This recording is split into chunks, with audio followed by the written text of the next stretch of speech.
నమస్తే. Welcome to Andhraprabha. Sangareddy జిల్లా జహీరాబాద్ మండలంలో ఘోర రోడ్డు ప్రమాదం జరిగింది.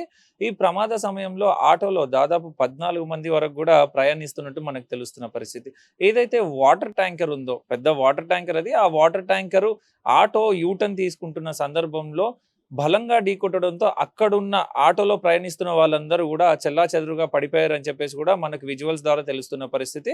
అండ్ ఆటోలో ఉన్న 14 మందిలో 7 మంది అక్కడికక్కడే దుర్మరణం పాలయ్యారని చెప్పేసి కూడా మనకు తెలుస్తుంది. అండ్ మిగతా క్షతగాత్రులను అందరినీ కూడా అక్కడ ఫస్ట్ ఎయిడ్ ఇచ్చిన తర్వాత కూడా గాంధీ హాస్పిటల్‌కి మెరుగైన వైద్యం కోసం కూడా తరలించారని చెప్పేసి కూడా మనకు తెలుస్తుంది. ఎవరైతే మృతి చెందారో 7 మృతదేహాలను కూడా గాంధీ హాస్పిటల్‌కి తరలించి అక్కడ పోస్ట్‌మార్టం కూడా నిర్వహిస్తున్నట్టు కూడా మనకు తెలుస్తుంది. ఇక విషయంలోకి వెళ్తే జహీరాబాద్ మండలం సత్వర్ దగ్గర ఈ ఘటన జరిగింది అని చెప్పేసి కూడా మనకు తెలుస్తుంది.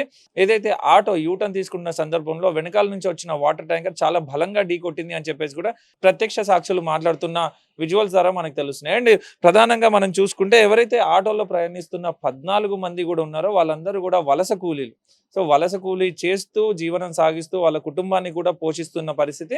ఆ కూలీలో భాగంగానే వాళ్ళు తన పనులను ముగించుకొని ఇంటికి తిరుగుముఖంలో ఆ ఆటోలో కెపాసిటీకి మించి కూడా ప్రయాణించడం అండ్ ఆటో కూడా కంట్రోల్ అవ్వకపోవడం కూడా దీనికి కారణం అని చెప్పేసి కూడా చెప్తున్న పరిస్థితి. బట్ ప్రధానంగా మాత్రం ఆటో యూటర్న్ తీసుకుంటున్నప్పుడే ఈ యాక్సిడెంట్ అయింది అని చెప్పేసి కూడా తెలుస్తుంది. ఈ ఘటన ద్వారా ఎవరైతే వలస కూలీలు ఉన్నారో వాళ్ళ కుటుంబాలన్నీ కూడా ఆగమైపోయాయి అని చెప్పేసి కూడా వాళ్ళ కుటుంబ సభ్యులు ఆందోళన వ్యక్తం చేస్తున్న పరిస్థితి. బట్ చూడాలి, ఏదైతే వాటర్ ట్యాంకర్ డ్రైవర్ ఉన్నారో తను కూడా అక్కడి నుంచి పరారైనట్టు కూడా మనకు తెలుస్తున్న పరిస్థితి. ఎవరైతే వాటర్ ట్యాంకర్ డ్రైవర్ ఉన్నారో తనని పట్టుకొని పోలీసులు అరెస్ట్ చేస్తారా అండ్ ఆ యాజమాన్యానికి సంబంధించిన లారీని కూడా సీజ్ చేస్తారా అండ్ బాధితులకు కూడా గవర్నమెంట్ తరఫున ఏమన్నా పరిహారం అందుతుందా అనేది కూడా వేచి చూడాల్సిన పరిస్థితి. ఏది ఏమైనా అజాగ్రత్తలు, చిన్న అజాగ్రత్తల వల్లనే ఇంత పెద్ద మూల్యం చెల్లించుకోవాల్సి వస్తుంది అని చెప్పేసి కూడా అందరూ కూడా అక్కడున్న ప్రత్యక్ష సాక్షులు కానీ అండ్ చూస్తున్న వాళ్ళందరూ కూడా మాట్లాడుతున్న పరిస్థితి. బట్ కెపాసిటీకి మించి ఆటోలలో ప్రయాణం చేయకూడదు అండ్ జాగ్రత్తలు పాటిస్తూనే ప్రయాణం చేయాలి అని చెప్పేసి కూడా